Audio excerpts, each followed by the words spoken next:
is Cairo and the Ramah, and we're going to have the Shach and the Taz and the Chasker, or the Kivager. Who's going to bench? What are we going to do? Now, obviously, everybody's looking around the room trying to figure out who's going to bench. And then they all come to the realization, hey, Moshe Rabbeinu's here. Of course, he's going to be the one to bench. And all eyes on Moshe Rabbeinu. They all turn to him and they say, okay, Til Baruch, you should be the one to bench Mezuzah. Moshe Rabbeinu turns back to them and he says something very surprising. He says, I cannot bench. Why? Because as much as I may have accomplished in my life, as much as I may have done, and the levels of Nebuah I've gotten to, there is something that is lacking. There's something that's deficient in the life that I live. How can it be? What's deficient in the life of Moshe Rabbeinu? And the Gemara says, Moshe Rabbeinu himself says, because I never had the schus to go into Eretz Yisroel, lo b'chayi, v'lo b'mosi. I never had the schus to be in Eretz Yisroel when I was alive, or subsequent, after I died, I wasn't even allowed entry into the land of Eretz Yisroel, and because of that, Moshe Rabbeinu feels that there's something lacking in his personality. Now, what does that tell us about Eretz Yisroel? What does that tell us about the greatness of being in Eretz Yisroel, of having the opportunity, and it's such a gift. It's such an opportunity that our generation has to be a part of the life of the dream that our grandparents, our great-grandparents only dreamt of, only thought about. Nobody imagined it would be a reality, but we have the opportunity to be a part of the experience of Eretz Yisrael, either in a larger way, in a small way, to visit or to take in the Kedusha Haaretz. And Moshe Rabbeinu says, don't take that for granted. Understand that that is what made me, Moshe Rabbeinu, deficient in my life, because I didn't have that schus. We look at a comment of the Sefer Charedim when he writes, the Sefer Charedim was written at the same time as Rabbi Yosef Karo. He lived with all the Mekubalim in Tzfat. And the Sefer Charedim writes, with Sarah Kalish Yisrael, Lechabe v'Eretz Yisrael. He writes, if you look here on number Aleph, every Jew needs to feel a sense of love, of connection to Eretz Yisrael. And we should travel to Eretz Yisrael from all the different places in the world. B'tshuka gedola. You ever have anybody here as a child and you ever went to a big department store, you went to a mall, and inevitably a child gets lost? It happens even to the greatest of parents. And then you hear that announcement that you never want to hear. You know, Mr. and Mrs. So-and-so, we have your child at the security desk, we're looking for you, and you're mortified and whatever, but you got to go, and you're running and you're looking, and the kid is hysterical crying, and you hear them from far away, you hear them screaming, Mommy, Daddy, Abba, Ema, Tati, and you finally see them. And the child comes rushing out to you and starts hugging and embracing and kissing. Writes the Sefer Charedim, Kiven el Chekimo. What is our relationship with Eretz Yisrael supposed to be? It's supposed to be like that child that's standing at the security desk, never knowing if they're going to see the parent again, terrified. And yet they have this warm and loving embrace. They come together. That's the feeling we're supposed to have when we reconnect, when we reunite with Eretz Yisrael as well. And he says the reason for this is because the problem that Klal Yisrael faced in the beginning of the infant stages of Klal Yisrael was Vayimasa be'eretz chemda. We had an issue with Eretz Yisrael when we sent them a raglim and we had an inappropriate reaction, the wrong kind of response. And as a result of that, we are still paying the price. Now, why is it that we want to have the experience of being in Eretz Yisrael? What's it all about? Is it because Eretz Yisrael has such amazing restaurants? Is it because they have such an amazing spa and they have beautiful arrangements for us to enjoy our vacation? Is that what it's all about? So the Gemara asks, why did Moshe Rabbeinu, pleading with his life to go into Eretz Yisrael? What's the big deal? So you don't go into Eretz Yisrael. The Gemara asks, Bnei Moshe. So Gemara in the beginning of the Sechasot to the first parak, Yud Daled Manala, for the Gemara says, why was Moshe Rabbeinu so insistent? Why was he so eager to go into Eretz Yisrael? Did Moshe Rabbeinu have an insatiable desire? Was he craving to just have the fruits of the land? Is that what it was all about? The RC Cola, right? They don't serve the soda that we're drinking here. What did Moshe Rabbeinu want? What was so important about being in Eretz Yisrael? Obviously, it wasn't the food. There's better food in Chutz sometimes. So what was the issue? Says the Gemara, Moshe Rabbeinu wanted to go to the spa. He wanted to go to all the natural resorts, to the springs that they have there. What did he want? And the Gemara says, no. Moshe Rabbeinu said, we have so many mitzvahs that can only be performed in Eretz Yisrael. And as much as I may have done in my life, I'm not able to perform the mitzvahs. And because of that, Moshe Rabbeinu says, I want the schus of going into Eretz Yisrael, that I should be able to have the opportunity of performing mitzvahs. And what you see from that is, being in Eretz Yisrael is not about an ideology. It's not about politics. It's about understanding the schus that we have to perform the mitzvahs at Telluyas Ba'aretz. And you see it so clearly in the Chumash. Look at this pasuk together in Sefer Dvarim. HaKadosh Baruch Hu expects of us to follow all the mitzvos HaTorah, leman tichyu, in order that you should live. Ubasam yirishtem as haaretz, and then you will come into Eretz Yisrael. Asher Hashem Elokei Avosechem nosem lachem. The Tiskuni writes again in the 13th century. The Tiskuni, one of the most important Mefarshim on Chumash, writes, what does the Torah mean to say here? And it's clear from the formulation of this pasuk that this is conditional. HaKadosh Baruch Hu says you want to have the opportunity. Ubasam yirishtem as haaretz. You want to have the opportunity to live in Eretz Yisrael, to inhabit, to be zocha to the land of Eretz Yisrael. It's all conditional on the first part. Shema el achukim yal mishpatim. Eretz Yisrael is only deserving to the Jewish people if they make sure to remind themselves Shema el achukim yal mishpatim, that we have to also follow all the mitzvos hataluyos ba'aretz and all the mitzvos for that matter. And in fact, the Yerushalmi writes the same idea. Why is it? It's interesting. The second bracha in the Birchas Hamazon, we're all eating here is Sudas Mitzvah. The second bracha in Birchas Hamazon is Al Haaretz. We thank HaKadosh Baruch Hu for Eretz Yisrael. And we thank the Ribono Shalom for Eretz Yisrael. Think about the bracha. Thank you for giving Eretz Yisrael to our ancestors. Okay, very nice. How does that fit in? What does that do with anything? Why is that part of the Shvach of Eretz Yisrael? The answer is right for Yerushalmi, because the greatest place that we can have the opportunity to serve HaKadosh Baruch Hu and to perform His mitzvos is in Eretz Yisrael, and therefore, as a part of the thanks that we give the Ribono Shalom for giving us Eretz Yisrael, we thank Him also Al Tairascha Sheli Madatana, because that is such a critical part of everything that we do. Now, the problem is, for those of us who live in Chutz, we feel very disconnected. We don't feel that we have a part of those opportunities for mitzvos hataluyos ba'aretz. And the question is, what is there to do about that? We know that Chafetz Chaim went on a rampage in his lifetime to try to encourage people to learn all of the different mesechtas that are relevant to the mitzvos hataluyos ba'aretz. It's very interesting. You look in the back of the Gemara. Again, for those who just finished the Daf Yomi, I don't know how often when you're learning the Daf, you have the opportunity to look in the back. And even if you're looking in the back, you're probably not learning the Maharsha or the Maharam. That's a technical trying to figure out Shaka V'Tari V'Gemara, V'Sugya, Tosfos, and Rashi. Not so simple. But the Maharsha, the Maharam, and the Maharshal, and so many others wrote commentary, wrote Perushim on every line, Gemara, Rashi, Tosfos, everywhere. And yet, all of a sudden, you come to Kachim. There's no Maharsha, and there's no Maharam, and there's no Maharshal. There's almost no Rishonim. How could it be? What happened? This was not a focus, and it wasn't until later generations that the Achronim, about 100 years ago, decided this is something we really need to focus our attention on. If we plan at some point to go back to Eretz Yisrael, we're going to have to know the laws of Kachim and Tahara Zerayim. We're going to have to understand all of this. And if there are not enough Rishonim, at least the Chafetz Chaim then went ahead and wrote a chelek all about the mitzvos hataluyos ba'aretz, and he wrote a whole interpretation to all of those Gemaras, all those Masechtas that are about the mitzvos hataluyos ba'aretz and Tumah Tahara, because the whole time understood, if we're not going to know this, then how are we supposed to be able to have the opportunity of going to Eretz Yisrael? When we get there, what are we going to do? So the Chafetz Chaim gives a beautiful mashal in the introduction to the Sefer on Kachim, and he writes, why is it that I find it's important to dedicate my time to write a Sefer about mitzvos hataluyos ba'aretz? Why? There's plenty of other things to do. He wrote the Shmiras HaLashon, the Mishnah Berurah, plenty of other things to be busy with. Writes the Mishnah Berurah. The reason why is because Dinyan HaNisuin. Says, imagine you have a chasana, you have a wedding. When the kala is omedes u'mekushetes, when the kala is there and she's all made up in her gown and she has the jewelry on and she's all ready to go, and the chasana is just not paying attention. And you wake him up and you say, look, the kala's ready. She's ready to walk down the aisle. Put yourself together. He's going to say, oh, I'm sorry. I'm a little absent-minded sometimes. But now I see the kala's ready for me. Of course. How am I going to delay? Writes the Chafetz Chaim.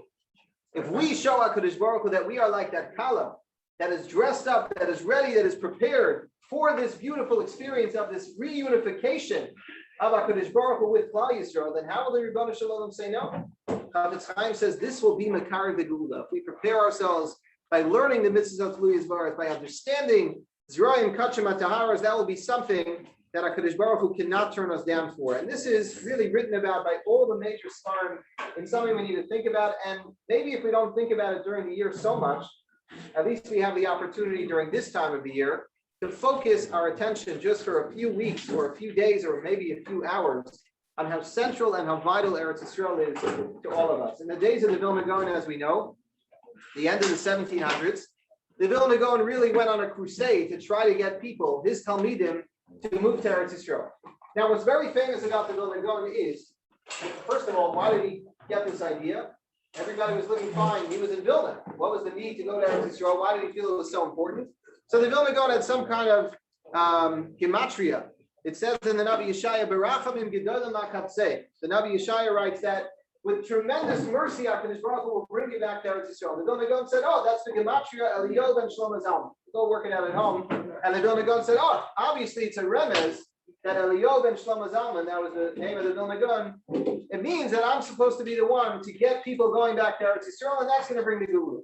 Okay, so how the Vilna Gaon came up with this is beyond us. But that's really where it all started. And because of that, he encouraged many of his Talmidim. Now, it's interesting that the Vilna Gaon, what's probably one of the most famous things about the life of the Vilna Gaon? What would you say? Svarim? What was that? The story of the Megillah? Where he didn't have what? It's the story of the Vilna. Story of the Vilna Gaon. What would you say? What? Okay, exactly. What would you say about the Vilna Gaon? He didn't write any Svarim. He didn't make it there. He didn't even make it. But even more famous than that, what would you say is probably the most famous thing that we know about the Vilna Gaon today? What?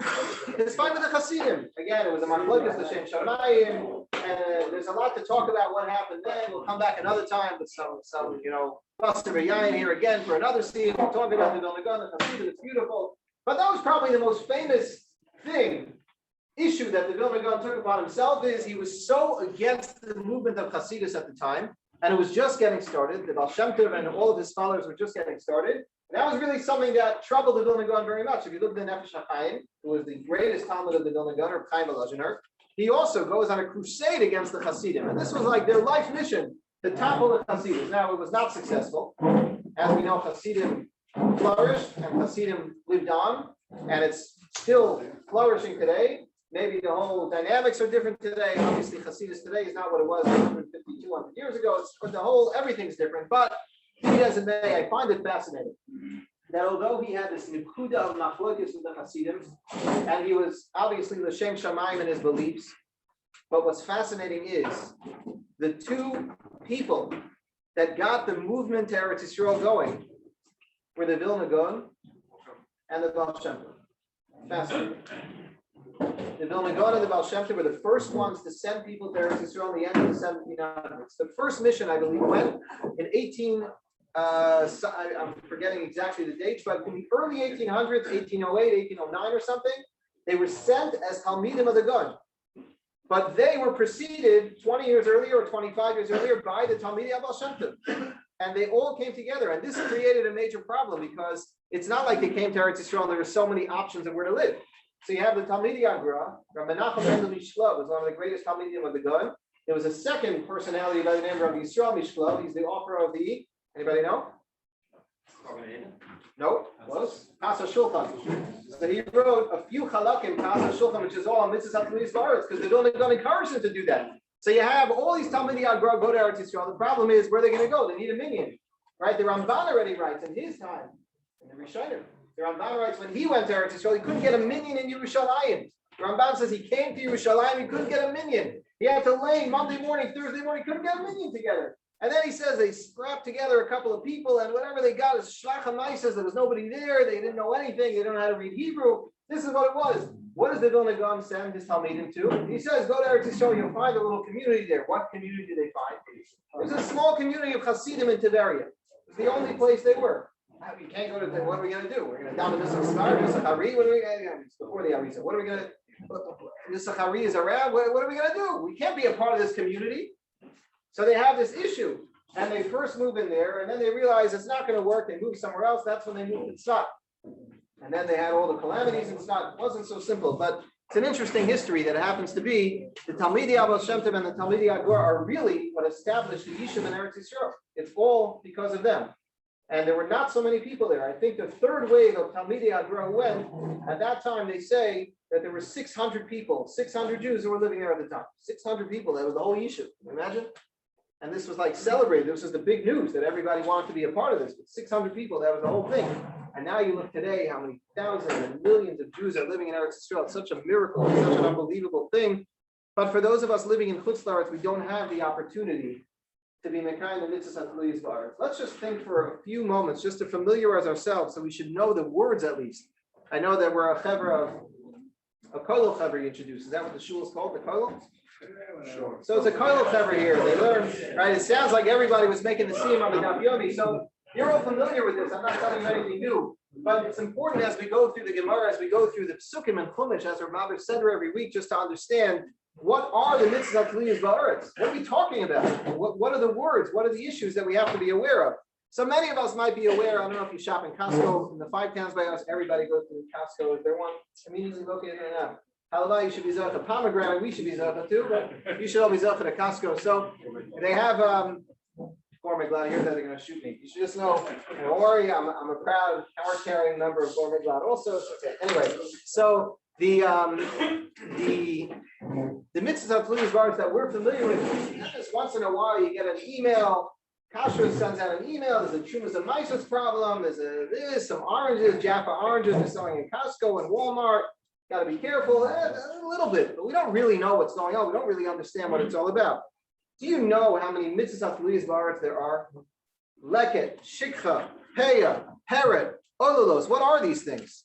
Anybody know what these things are? So some of them are when you have Teruah. Then we have Shemitah. So we're all familiar with the concept of Shemitah. But what are the halachas of Shemitah? So complicated, so intricate. It's important for us to know. Meiser Ani. What is Meiser Ani? Every 3rd and 6th year, we're supposed to give, again, we have a 7-year cycle. 7th year is Shemitah.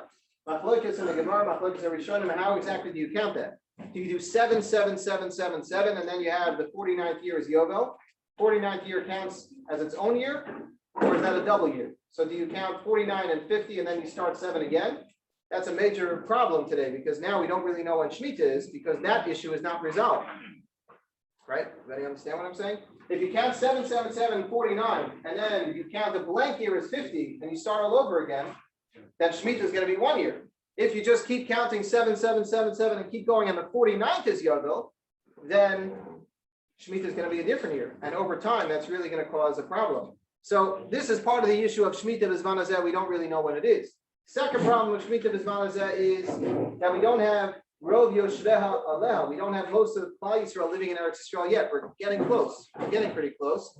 But most of the Jews in the world do not yet live in Eretz Yisrael. They're saying we're almost at the tipping point, but being that we're not there yet, Shemitah B'Zman Hazeh cannot be D'Oraisa. That's one of the prerequisites the Gemara says that you need, and we don't yet have that. But Shemitah is an enormous set of halachos.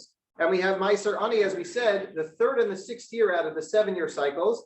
Meiser Ani means we're supposed to give 10% of all the produce to the Aniyim.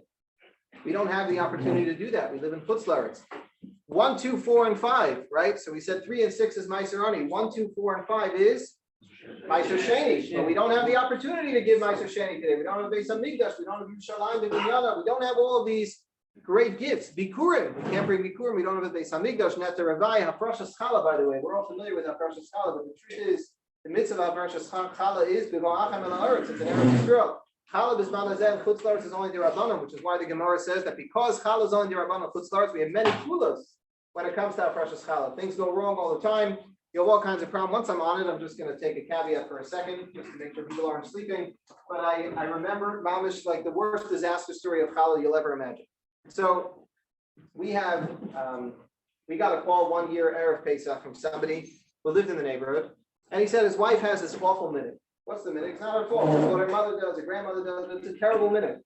The minute is that when she's not for Chala, she puts it into a piece of foil or into a bag or something, and she puts it in the freezer.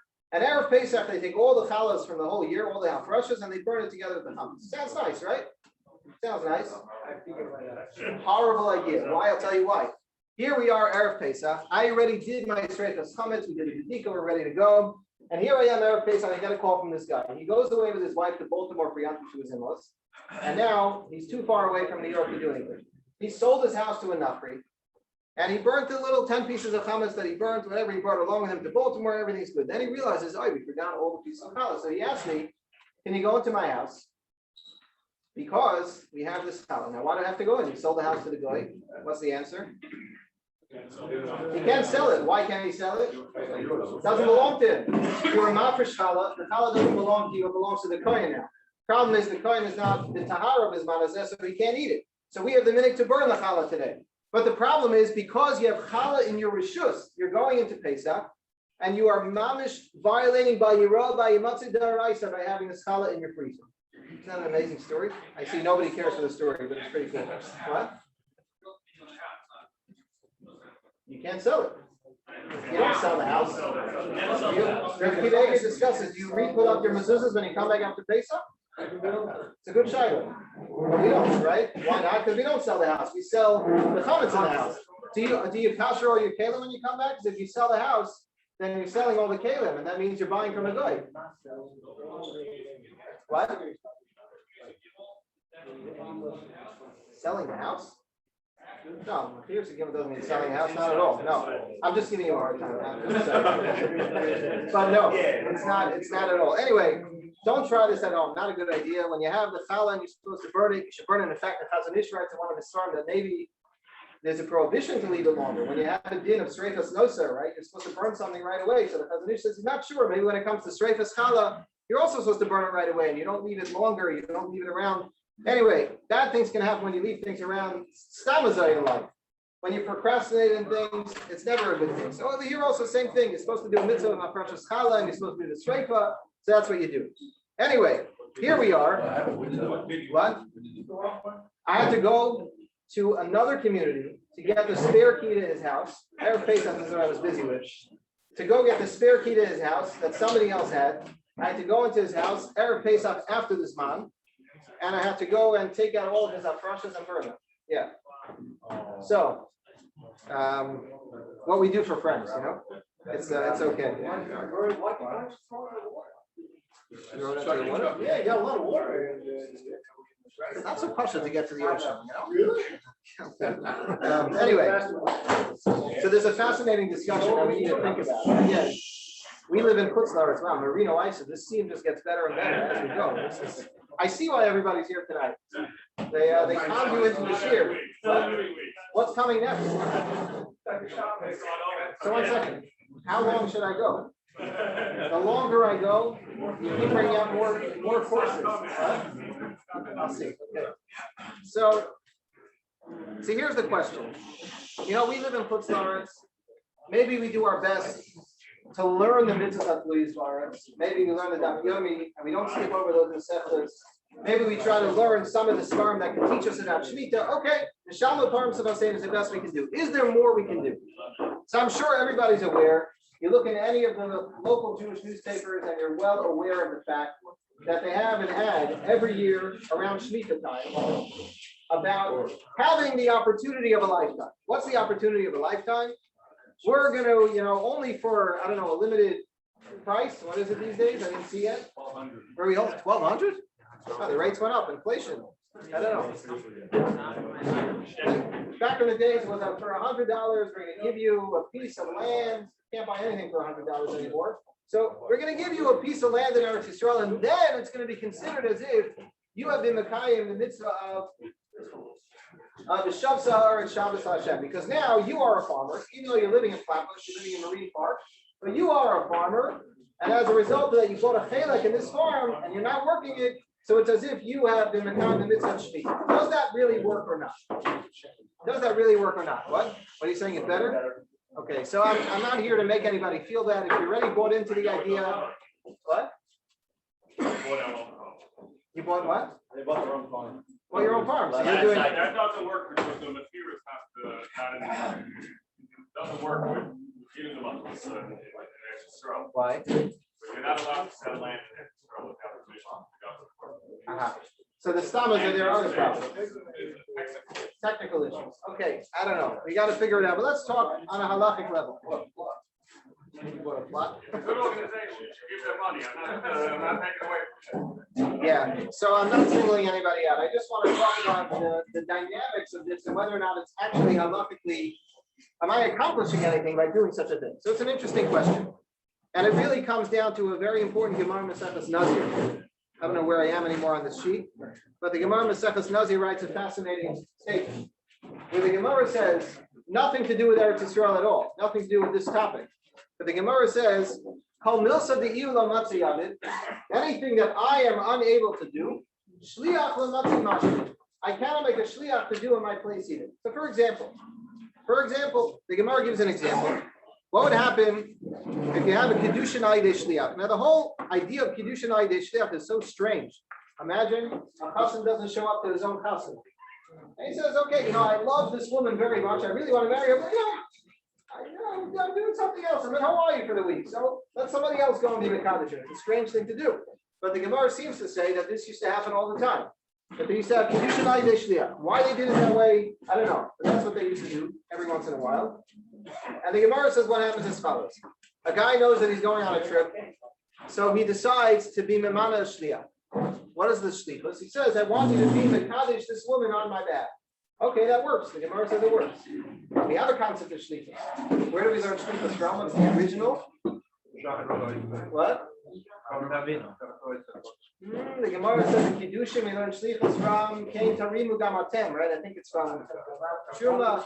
Yes, okay, so we're chazering the daf. It's good. We're almost up to it again. So it's important that we understand shlichus is obviously something that works, and it works by all halachic criteria. And yet, here you have a man who's memana shliach. He asked this friend of his to go be mekadesh in Isha. Okay, that should work. Problem is one small problem. What's the problem? She happens to currently be married to someone else. So what do you say? Small problem, big problem, serious problem, right? So what are you going to do? Obviously, he's not able to marry the woman now. She's married to somebody else. He obviously has plans that this woman is going to either get divorced or somehow her husband is not going to be here any longer, and he's going to have the opportunity to marry her. But he's afraid that if that happens, he's not going to be in town. He knows he's going on a business trip for a month, and he knows that whenever this husband is out of the picture, someone is going to get this woman, and he wants to be the one. So what does he do? He's stuck. So he's been Mana Shliach.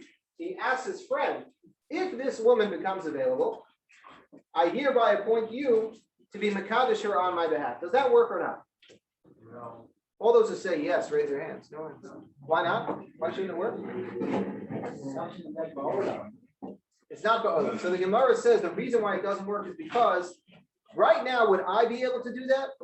No, I can't be Mekadesh her. She's married. Right? Kiddushin means that I have exclusivity to you. And you don't have the ability to go to somebody else. So she is taken up, so to speak. She can't accept a Kiddushin from somebody else. She already agreed to a Kiddushin of one person. So right now, if he himself were to go to the woman and present himself and say, I really want to marry you, she would say, I'm sorry, but I'm taken. I'd love to be married to you also. I can't. So since he can't do it, the Gemara says he also can't be Memana Shliach to do it for him. Kol milsa de'iu lo matzi yavid. If I myself am not able to do something, I can't be Memana Shliach in my place to do it either. Now, how far does that concept go? The Dagul Mervava. Anybody knows who wrote the Dagul Mervava? On the side of the Shulchan Aruch. Rabbi Yehuda wrote the Dagul Mervava, which is basically comments here and there on Shulchan Aruch on the side of the page. Dagul Mervava is a fascinating suffix in Yeridei and Elchos Pidin Aben, where he wonders the following: a father has a young child who was just born. The child is, let's say, 8 days old. We just did the bris milah, and now the father has to go on a business trip. It was planned months in advance. He has to go away. The problem is he has to do a pidin aben on his son, on Yom Lamed Aleph. When do we do pidin aben? What? We do it on Yom Lamed Aleph. By the way, we do it on the 31st days after the child is 30 days old. Common mistake. I've been to more than one pidin aben where they got the wrong date. So you gotta check before you arrange for a pidin aben.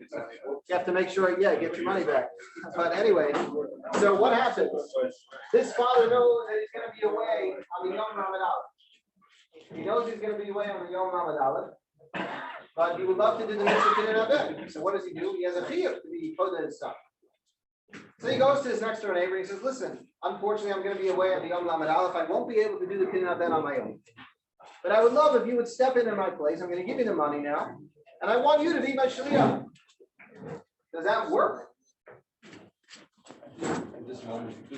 Let's say he was home on Yom Ramadan. And he's not in the mood to go to the Pidyon HaBen. He's not feeling well, whatever. Would he be able to send somebody else to do it? No. Why not? Right now, he's not, you have to do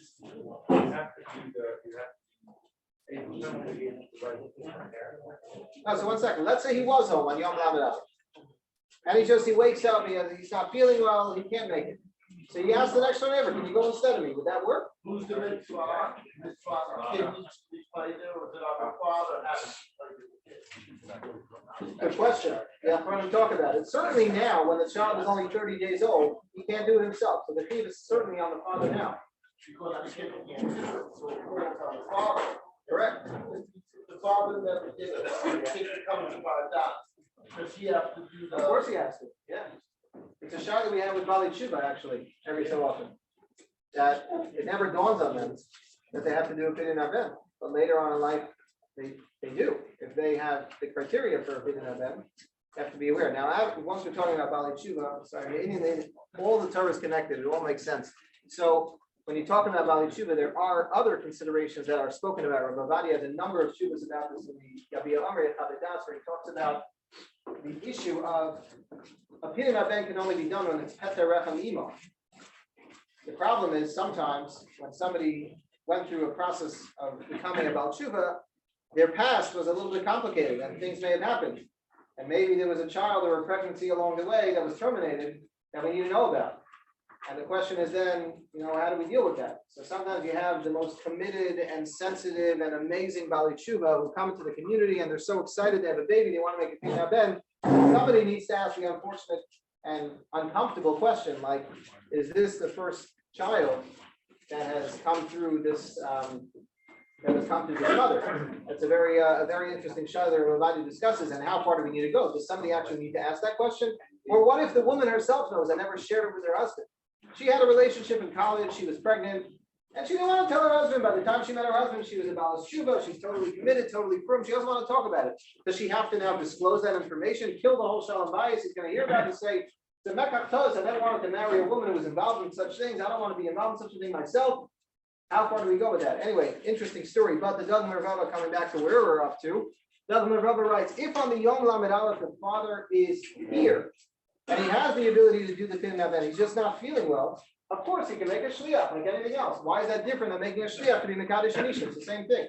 However, if now on day 8, the father is going out of town, and he doesn't want to miss the opportunity, so he goes and he's Mamana a shliach on day 8, that when day 31 comes around, he wants him to do the Pidyon HaBen for him. Doesn't work. Why? Because I myself wouldn't be able to do it now. Right now, it's premature. I can't do a Pidyon HaBen on Yom Shmini. I have to do Pidyon HaBen on Yom Lamed Aleph. And therefore, since I myself wouldn't be able to do it, how can I be Mamana Shliach to do it for me? So that's what the Dagmar Rava discusses. What would you say in that case? And how far do we take this halacha of anything that he is unable to do, maybe a Shliach is not able to do either? There's a fascinating tshuva in the mid-1400s, the Maori Bruna, one of the great Gedolim at the time, had an interesting shayla. He said every so often, they used to sell the kibudim in the shul. So they, we come up with gimmicks. So they came up with gimmicks back then also. So they said, they got up once a year. They said, we're going to sell the schus to do whatever it is for the whole year. So somebody bought the schus to do hagvad lila for a whole year. All right, so big schus. How much did he pay for it? I don't know, but he paid. And it was either that he was going to take the schus, or he can't do hagvad lila himself. So he was going to either take it himself or give it to somebody else in the shul, whoever he wanted to.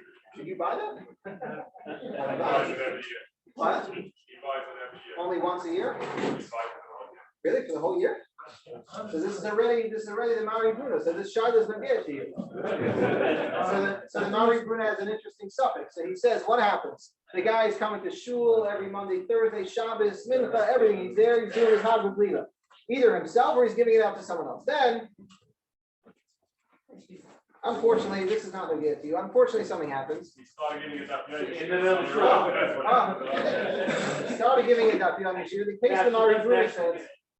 The case the Maori Bruna says is the guy ends up in the hospital. He can't come to shul anymore. Your case is much better. He started giving it up. He can't come to shul. He's davening somewhere else, but he still bought the schus. So is he now able to say that, look, it's my schus, I happen not to be here, so let me hand it off to somebody else? They're not gonna have to pay for it. It's my schus, I bought it already.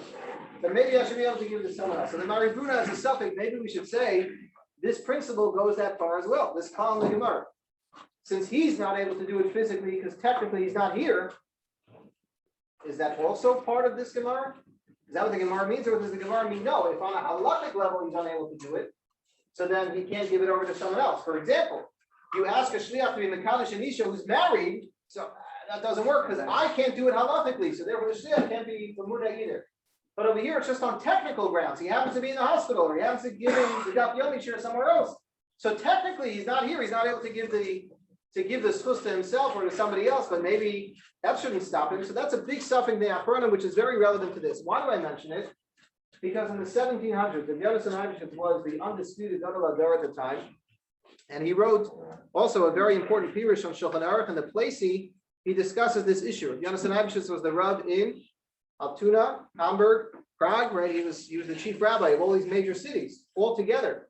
So he was recognized by everyone. Rabbi Yonasan Eibishitz writes in the Placey, it was an interesting minhag in his days. Let's read it together. Number Yudiyah.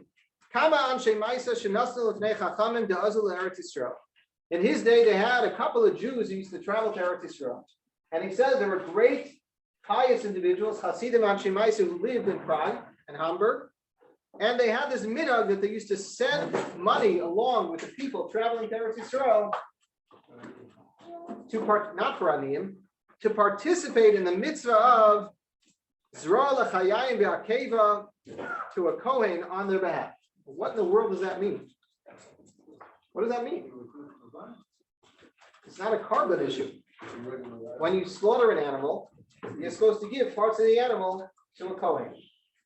The problem with this statement number one is the Gemara says with favors that this is not from the Mitzvos of Eretz. It's the same chiyuv we have in Chutz that they have in Eretz Yisroel. So what does this mean?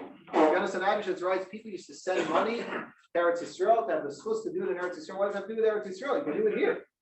So that's a technical issue. What is this all about? But be it as it may, Yonasan Eibishitz wonders, does that actually work? I'm not there. Does it help when I send money that somebody in Eretz Yisroel should do something on my behalf? If I'm not even there, maybe that comes back to this call in the Gemara. If I myself am not able to do it because technically I'm not there, maybe that should preclude me from making a shliach to do it on my behalf as well. And that's the question that he asks himself, and he ends off and he says, and he says, I'm not sure if that really works for the reason that we just described. So how do we paskin halacha l'mais? What's the din? So the Chai Adam wrote a sefer also about the Mitzvos Tluyos Ba'aretz. It's called the Chachmas Adam. And in the Chachmas Adam, he discusses this issue and he says that he doesn't think it's a problem. Those who live in Chutz La'aretz and want to participate in the Mitzvos Tluyos Ba'aretz should send money. And why can't you have someone in Eretz Yisrael do it on your behalf? It makes sense. Why not? You're going to say, if I can't do it myself, so nobody else should do it on my behalf either. The answer is no. This is just a technicality. I could jump on a plane and get there.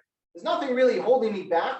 It's not similar to the case of a woman who's married, who amemada shliach to be mekadosh. That's not the same at all. That's on halachic grounds you can't do it. Over here, we're talking about technicalities in the way. As long as you get the technicality out of the way, it's not a problem at all. So this is a very interesting sugya. And it's not simple at all. I remember 2 Shmitas ago, I asked Rav Asher Weiss the first time that I saw all of these ads and I was intrigued by them. I asked him, does this actually work? I knew nothing about this whole background of the sugya. I just said, that sounds strange to me. I could live in America, living in the comfort of my own home here, running my business, doing everything, having no amunah bitachon at all. The whole point of Shemitah, no, I don't mean that. I'm just saying the whole point of Shemitah is I should give up on my business. I'm going to take a year off to learn, and HaKadosh Baruch Hu is going to take care of me. Well, that's like, that's a big deal. The Gemara says that person is, Gibarei Kayach, we refer to them. The Psukim say that farmer was willing to do that. It's amazing. The amunah, the bitachon that they have. And yet, here I am. I could live in America. I can have a full-time job on Wall Street. I can be making $1 million a year or more. And everything's fine. Everything's great. My kids are all set up and everything's going perfectly. And I bought a little land for $100 in Eretz Yisrael. Look at me. I'm a Shemitah observer. I'm a farmer. Come on, that's not what it means. Is that really what Shemitah is about? So I thought it was strange. And at the time, he wrote a letter that he has subsequently printed many times over, but he wrote a letter in response to this question. Does that really work or not? And he gives an opinion about the halachic aspect of it, but I think more important than the halacha is the hashkafa of it. So if you want to look together in the second paragraph where he says, Amnam, Afim Namar Diyesh Mitzvah. Even if you want to get around all the halachic pitfalls and figure out whether or not this is right or wrong, whether we can do it, or like Rabbi Bergman said, maybe it's an issue of Dina de Malchusa and the Kinyanim. You have a lot of problems that you have to overcome to really do this right. But even if we get over all of that, and even if we figure out how to do it properly with the Kinyanim, Dina de Malchusa, and all the other technical halachic issues that we could potentially face, still, the Etzem, Heyoslo Karka Eretz Yisroel Shuhu Mashbis. Mikal Malkum Kvar Amru Chachamim Hakol Fi Rov HaMaisa V'Rachmana Liba Boy. Bizmanenu. Kulam Rodfim Achar Mitzvos Kalos. We are so excited by quick fixes. You know, I think the most common shot I get during the year is like, I just came back. It was so cute. There were two little boys who were collecting money here for Camp Simcha. Are they still here? Amazing. Good for them. Where are they? I'm the Rabbi in Camp Simcha. I just came home on Thursday. So I commend their work that they're doing, and it's amazing. But, you know, I always find it fascinating. Here we are in Camp Simcha. We have serious, like, Shilas Hamuras, life and death, Chil Shabbos for Cholim, and not Chil, but whatever. You got to figure out how to really run an operation like this with 120 campers and 400 staff members all trying to keep Shabbos in a way that they never kept it before. It's not so simple. And like the most common question that I get every summer is like, I signed up to say nishmas for this chala and for that one. So like, does it count if I do it twice, if I do it once, and this and that? I'm like, you know, if only this is what we were busy with, worrying on this campus. But we're so into the quick fixes and the 40 days of this thing and the 30 days of that thing, and I'm going to do the Afrasha Schala together. It's going to be a schus for the other one. This one, I'm not making light of it. Maybe it works, maybe it doesn't. I have no idea. You talk to your local mukubal, and they'll explain it all to you. But be it as it may, I think the point that he makes here is Bizmanenu, Kulam Rodfim Achar Mitzvos Kalos. Everybody wants the quick fix. Why? Because it feels good. I say Nishmas 40 days in a row. Yeah, the person's going to have a child. Really? I always wonder, do you think the Ribbon Shalom is that petty? Do you think the reason why this person doesn't have a child for the 15 years that they're married is because you didn't say Nishmas for 40 days in a row? I don't know. It's hard for me to believe. Hard for me to imagine such a thing. Now again, what is a schus in Shamayim and what's not? I don't know. Everything is a schus for all of us. What? Why sit there? Of course. So we dive in, obviously we dive in and we believe that HaKadosh Baruch Hu helps us. But when we get fixated on these things and we believe that this is it, and this is the only thing, you know, I'll give you another example. Last week, I had a therapist in our neighborhood who called me and said, I have a problem. Can you speak to this couple? So what's the problem? He said the couple doesn't have kids already 7 or 8 years. It's a terrible tzara when somebody goes through that. Shalom Neda, we shouldn't have to live through such a thing, but many people suffer and struggle with infertility. And this therapist said that she's helping the wife just psychologically, the trauma that she's going through and the embarrassment and the shame, and it's very, very difficult for her. But so I said, so where are they holding? So she said, the husband refuses to go for any treatment. Why do you refuse to go for treatment? Because I believe in HaKadosh Baruch Hu. If the Rebbeinu Shalom wants me to have children, he'll give me children. So why should I go for any intervention? It's terrible. It's not what we believe in. It's not what the Rishonim say. It's not what the Gemara says. Not anything. That's not what a Baal B'Tachon does. It's not the way it works at all. I have to say, a lansman from Camp Simcha. Nice to see you.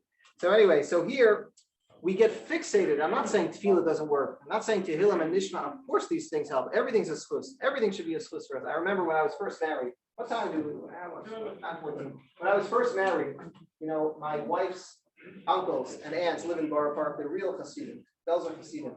So I know it's funny. So about a month after, whatever, not a month, a couple of months after we got married, one of them was making a bris, and they had called and asked if we would be the kvater. So, you know, everybody knows it's supposed to be a kvater and a bris. So I was very intrigued. You know, it was the first time after we got married that I was asked to be a kvater. I'm like, okay. I asked them what time is davening. Oh, you know, it starts late. I Seder. I'm like, what am I going to do? Anyway, I asked my father, what am I supposed to do? So my father said, you should stay in yeshiva. You should stay in yeshiva, you learn. I said to him, you know, don't you know, they say that it's a schus for somebody to have children if you serve as a kvater. So he said, whatever schusim you get for being the kvater, you get the same schusim for sitting here and learning the Beis Medrash. It's okay. It's a real mitzvah. So he said, it's okay, you'll get the same schus. Okay, fine. I ended up not listening to my father because I was like, we just got married, my in-laws wanted us to go, my wife wanted to go, whatever it was. So we ended up going, and I was happy I went. And Lamaisa, 9 months to the day from that bris was the due date of our first child. So I was really excited when we were ready to tell my parents that we were expecting. I was excited to not only tell them we were expecting, I was excited to add the caveat. It was 9 months to the day. I had tremendous covet for my father, don't misunderstand. But I was excited to let him know that, a little egg in his face that, I'm just letting you know this is 9 months to the day of the bris that you told me not to go to. So I went to my father. I said, by the way, we're expecting. He started crying. He was all excited, whatever. And I said, I just want to let you know that it's 9 months to the day from that bris that you told me not to go to. He did not flinch. He said, okay. So I'm like, he said, I told you. Had you stayed in yeshiva, you would have had the same thing. What are you so nisparl about? So again, we never know what's a schus for us and what's not, but over here, the point is that we're so into the quick, it didn't even dawn on me for a second, the schus of Talmud Torah is going to be the same as the Shachter on a bris. And we don't think about it that way, but of course it's the same. It's much harder to sit and learn a first Seder than it is to go be a Shachter at a bris. But it's much more exciting to go be the Shachter at a bris and assume that I can wash my hands and just say, this is it and it's good. And we forget, the Shochuchim, he writes, we forget, ki ikar shleimus ha'adam. How are we supposed to live life? What gives us shleimus in life? And how do we connect with HaKadosh Baruch Hu? It's ba'avodas avoda. It's by overcoming challenges. Ba'avodas masa, amida b'nisyonos hachayim. It's overcoming the challenges and impediments and facing the difficulty. And then having the fortitude and the strength to be the strong people who we are. That's what gives us shleimus in life. And that's really what gives us the complete composite whole that we're supposed to be.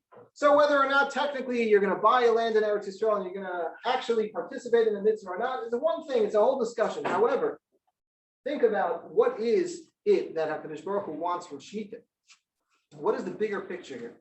HaKadosh Baruch Hu says, I want to see a person who's willing to give up on everything, throw it all in and say, I'm willing to be a Baal B'tachon. How many people are willing to do that? And say, I'm going to take off an entire year. I have no idea where it's going to lead me. And yet, I'm willing to do it in full and complete faith in HaKadosh Baruch Hu that it's going to work out. That's what Shemitah is all about. Don't convince yourself that you're the one who's doing the real thing. The farmer in Eretz Yisrael, he's the one who should be supported. Send your $100 to him, that he should have an easier time this year. Because he's the one who's really sacrificing. He's the one who's really doing. So again, we spoke about a little bit the technicality of the halacha, whether or not it works or it doesn't work, which is an interesting discussion. But just in general, in terms of the hashkafa overall, it's just an interesting thing to be aware of, that HaKadosh Baruch Hu always wants our heart and our soul. The Ribono Shel Olam wants our involvement in mitzvahs wholeheartedly, and not just taking the quick way out. I'll write a check and I'll just say, yeah, I'm part of Shemitah, it's good, I'm participating.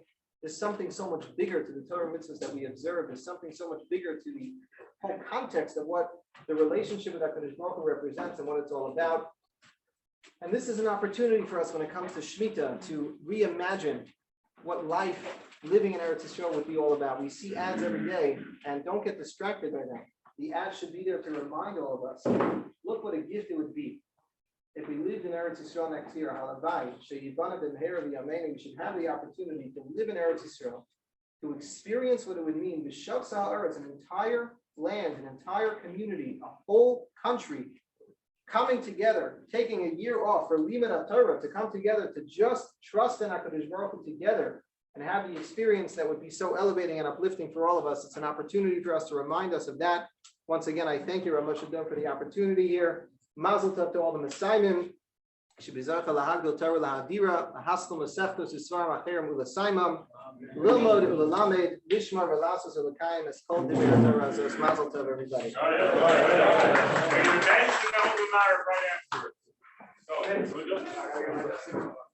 Who watched that? You can say so.